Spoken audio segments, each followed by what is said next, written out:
What's going on, everybody? Welcome to today's YouTube video. Today we have a full day of eating the animal-based diet. So you guys saw in the last video, we did an animal-based grocery haul. Now we're gonna go ahead and I'm gonna show you guys the meals I put together using that grocery haul. Specifically, starting out with breakfast, we've got some food right here. For breakfast, we're gonna be having some of that bacon. So we've got bacon here. We're gonna do 3 slices of that bacon. And then as you guys know, we got the cage-free large brown eggs as well as the organic pasture-raised eggs. We're gonna do 2 cage-free and 2 pasture-raised organic and see if I can tell the difference. We're gonna cook that in a little bit of this Kerrygold butter, as well as having an orange and some pineapple, what we got cut up in here. Maybe, there we go. As well as some pineapple there. So first thing we need to do is go ahead and cook our bacon and eggs in this pan. We'll throw the bacon down first, cook that up, and then throw the eggs in as well. We went ahead and cooked our bacon, and I did remove most of the grease, but a little bit of that bacon fat is gonna make the eggs taste really good. Also, I'm gonna do my best to try keep track of which ones are the cage-free and which one are the pasture-raised. So I'm gonna do cage-free in the top corners. 1, 2. I'm curious to see if like the yolk color is any different. So we got the pasture-raised. I will say they do look a little bit bigger. Oh, you can see a much more yellow yolk.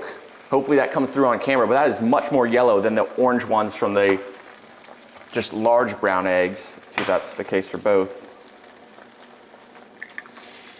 Yes, a much more yellow yolk from the organic pasture-raised eggs. That's kind of crazy. Like, I don't know if those are dyed orange to be darker, but the large brown ones are not nearly as yellow, or they're much more orange than the pasture-raised ones. We'll throw a little salt on those.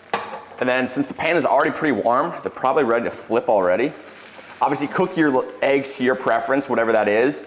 I like mine just maybe slightly over medium in this way. Sometimes I do over easy, but if we're just eating them with bacon rather than toast, I don't want a super runny yolk. I'm just butchering this. There we go. It's all right though. I mean, at the end of the day, it's pretty much gonna be like an egg scramble. I'm gonna go ahead and finish cooking these up, plate that, and I'll show you guys the final macros for the meal as well as with the fruit. And just like that, breakfast is served in true Paul Saladino primal diets, animal-based diets. We have it on a wooden cutting board, which I think is kind of ridiculous, but also, I mean, the amount of food that you do get in a lot of these diets, as far as volume-wise and fruits, you do need a pretty big amount of, like, I guess, surface area to show that. So here we've got about a cup of sliced pineapples. We've got 1 orange cut up. We have our brown eggs. We have our pasture-raised organic eggs. So these are the non-organic ones. Those are the organic ones. You can see hopefully the color a little bit. These are a lot more orange, and these ones are a little bit more yellow yolk-wise. Hopefully you guys saw those in the pan as well. And our 3 pieces of bacon. And then this comes out to be, let me double check the macros, because I did track everything today, or I will be tracking everything today, even though I think the goal of this diet is kind of to not track a little bit because it's already kind of pretty restrictive as is. So just in order to lose some body weight, you don't really need to track too closely.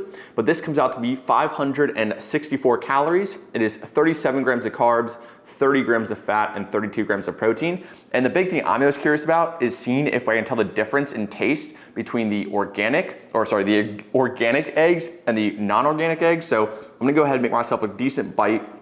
Get a little bit of yolk in there. A little bit of egg whites. All right, so looks still pretty warm, but let's see. As expected, eggy, nothing crazy, nothing terrible. I like eggs, so that was good. Now we have the $4 more per dozen organic pasture raised. It just tastes like an egg to me. I don't know, maybe if it was, yeah, I'll admit, I don't know the difference in taste. I do understand the difference in like additives, hormones, what the chickens actually eat and then produce the eggs with. But as far as taste goes, I literally don't even know it's a difference. Like you could probably do a blindfolded taste test, and I guarantee people that do say they know the difference, if they were truly blindfolded, I doubt they would actually know the difference. Yeah, they're just eggs. I mean, maybe if you made them a certain way or you're so used to eating one or the other, but trust me, I don't eat organic pasture raised. Yeah, I would honestly have absolutely zero idea if you fed me only organic or only just regular large brown eggs. So I don't think for me personally, it's gonna be worth spending the $4 per dozen more on the pasture raised eggs at this point in my life, but maybe shoot down the line, or if you have an unlimited budget, something like that, go all organic, go all out. But this is breakfast, meal number 1 on the animal-based diet. I'll see you guys at meal number 2. Quick change of scenery, we are back home. This is my parents' garage, which is a little bit of a fitness studio at this point. So as you guys can see, we have the squat rack, we have a mirror, we have some dumbbells, we have Arnold, Asta, Muhammad Ali, our cold plunge, all that kind of good stuff. But my goal is to come home every once in a while, film some more informative content as far as short form reel or vertical stuff goes, because I used to do a lot of talking heads where it'd just be me talking to the camera and some quick edits. But I figured like there's some value in that, but not nearly as much as if I filmed like exercise explanations, tutorials, explanations of how to build more muscle, lose more fat, stuff like that. So I do come home probably about once a week to film some more content for you guys, short form vertical stuff on Instagram. So if you don't follow me on Instagram, definitely follow me over there. And then basically I come home, I film that, I get to take Maisie for a walk. So let's go say hi to Maisie.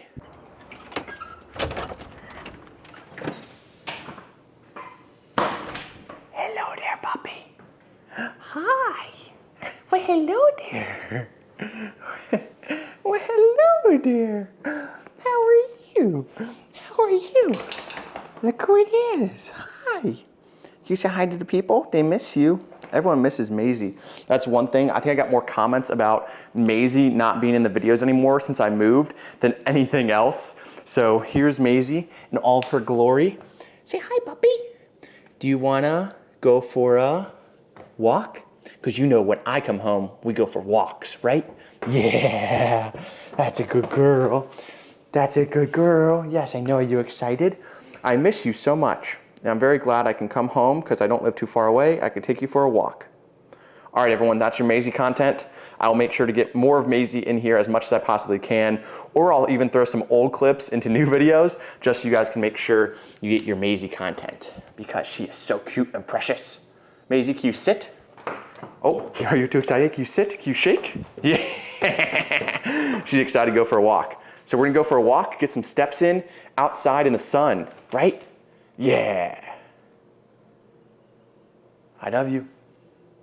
Now we're back home. It's time for lunch, or lunch, middle meal of the day, second big meal, whatever you want to call it. So we have a protein shake going down. As I mentioned, we're gonna use water in our protein shake, since Paul would recommend using raw milk, and typically I use almond milk, which I personally have absolutely no problem with, but I guess Paul does. Also, I didn't realize I did a little more digging. So he has a whole company called Heart and Soil. Obviously, once again, he's probably in it to make some money, and it is pretty much a animal-based supplement company as far as they have like multivitamins, other nutrients, as well as I think protein bars, protein shakes. And the fact that he has protein shakes, I'm sure they're very similar to Transparent Labs. The biggest thing here, we're doing 2 scoops in here because we need lots of protein. Obviously, a big part of still trying to build muscle, maintain muscle. And I do think, honestly, if you're not having 2 scoops of protein a day, or I should say, if you're lacking in protein and you're not having 2 scoops of protein a day, you're doing yourself a disservice. It's the easiest, tastiest way to get to about 60 grams of protein in one single meal. And let's see, so 140 calories, 28 grams of protein. So what, for under 300 calories, you can get 56 grams of protein for under 300 calories. There's nothing else on the planet like it, and it actually tastes good. The biggest thing there, my dad even drinks this, and he grew up in a place where they didn't really have protein bars, protein shakes, or the protein powders they did have were absolute crap, so he thought they all tasted bad, but they taste good, and he mixes his coffee, or he'll just have a protein shake post-workout. And the biggest thing here is why I'm having this protein shake and why I don't feel bad about it if Paul might, I don't know, do something different.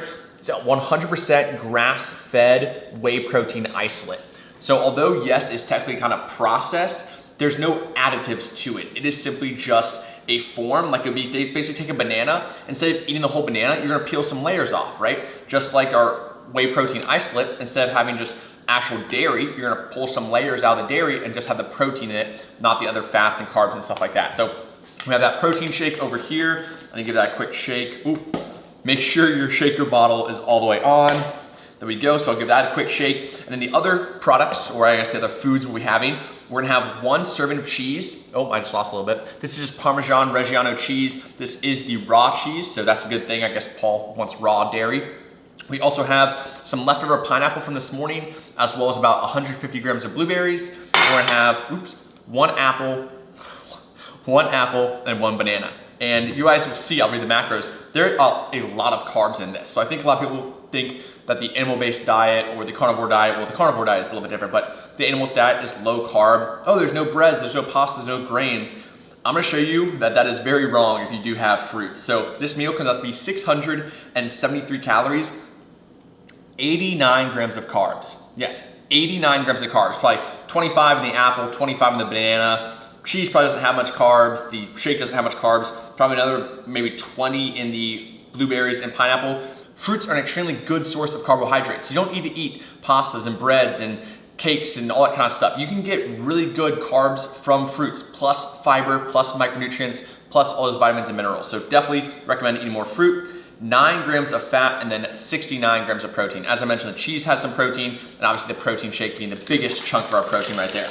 I'm gonna go ahead, give this a quick shake, and that is lunch. That's our second meal of the day. Typically this is post-workout. I didn't work out today, went home, filmed some stuff, walked maze, you guys saw that. So that is the second meal of the day. We have one more big meal of the day that I'll show you guys later. But spoiler alert, ground beef with some avocados and dates. I'll show you guys that full meal as well as how I prepare that, and then the final macros for the whole day. But I'm really liking this diet so far. I did miss my sourdough bread in the morning, but I'm such a big fan of fruit. The fact that I get 4 different options or 4 different pieces or little bits of fruit right now is fantastic. I'll see you guys in the next meal. And the time has come for dinner. Keeping it super simple. We're gonna do 1 pound of our ground beef, 90-10 lean ground beef, 1 avocado cut up and added into lean ground beef, then 3 of these organic pitted medjool dates on the side. Super simple. All we're gonna do is add some salt to the ground beef, throw it in our pan that's warming up over there, go ahead and let it cook up, and then the best thing ever, probably my greatest investment so far on the move, has been this guy. This thing is an absolute ground beef champ. It is the best thing ever. So ground beef goes in, sear one side, flip it, sear the other, and then use this guy to mash it up and create some ground beef. That simple. Kind of loud because the fan is on or the vent is on, but do not break the ground beef up yet. Get a sear on one side, sear on the other, and then you'll ground it up or break it up and make it ground beef with that.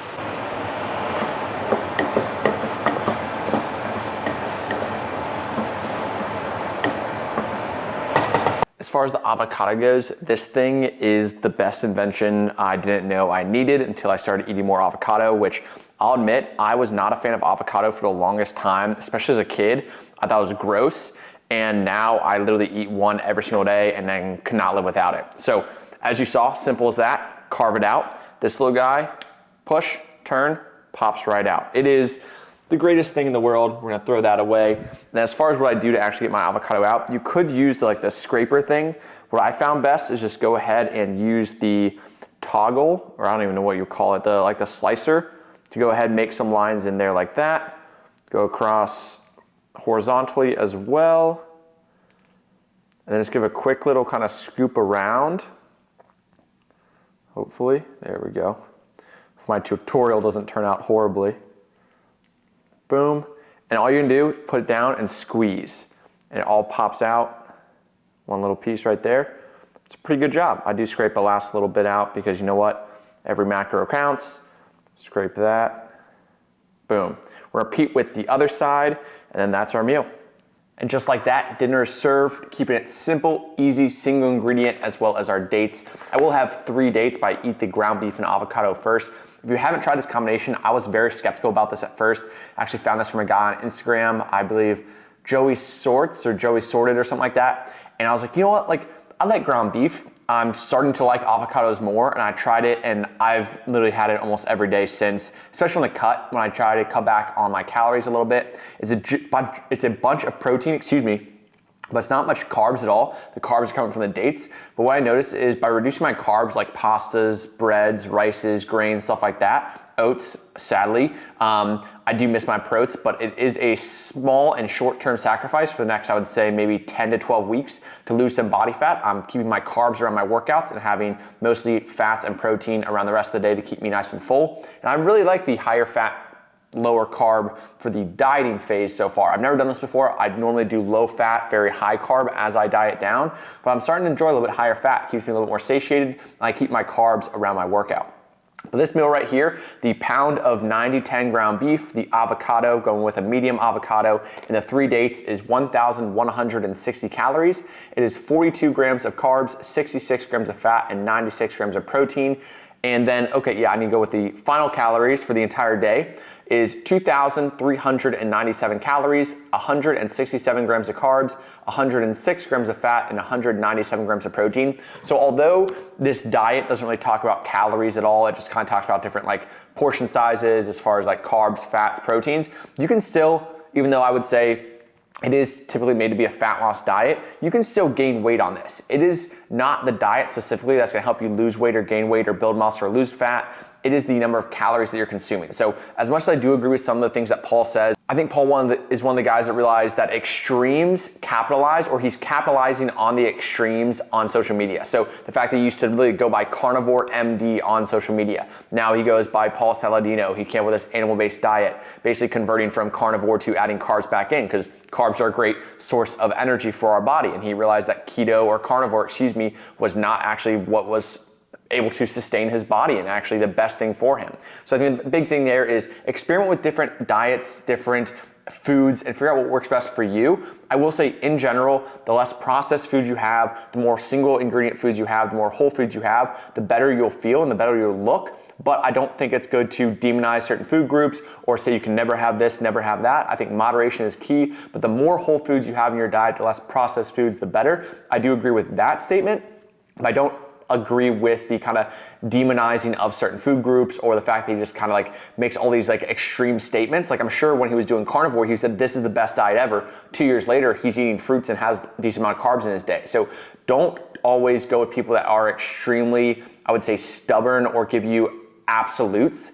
Typically they're gonna be wrong, or they're trying to capitalize on fear-mongering or something like that. So as much as this was a pretty good full day of eating, I sure as hell will get my sourdough back in rotation, as well as my protein when I do start to bulk or maintain. Right now, I'm not missing my protein too much, but I do miss my sourdough bread. I'll definitely be adding that back in.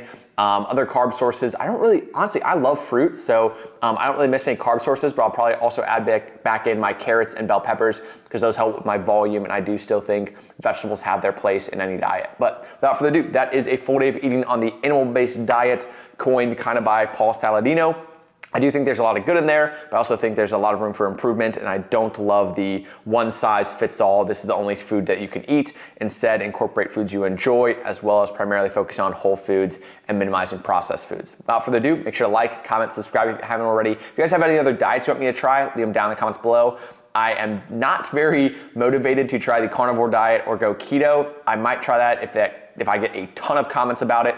Go keto, try carnivore, blah, blah, blah, whatever. But I love carbs too much, I love fruit too much, and I don't think I would ever just eat meat or not have any carbs in my life for any extended period of time. But if you guys want to see me do that for a day or for a week, I'll definitely do it for the video. But I just want you to know it is not something I would do for long term at all. I don't think it's sustainable for a single person out there, but I'm just Jack, and I'll see you guys next time. Peace.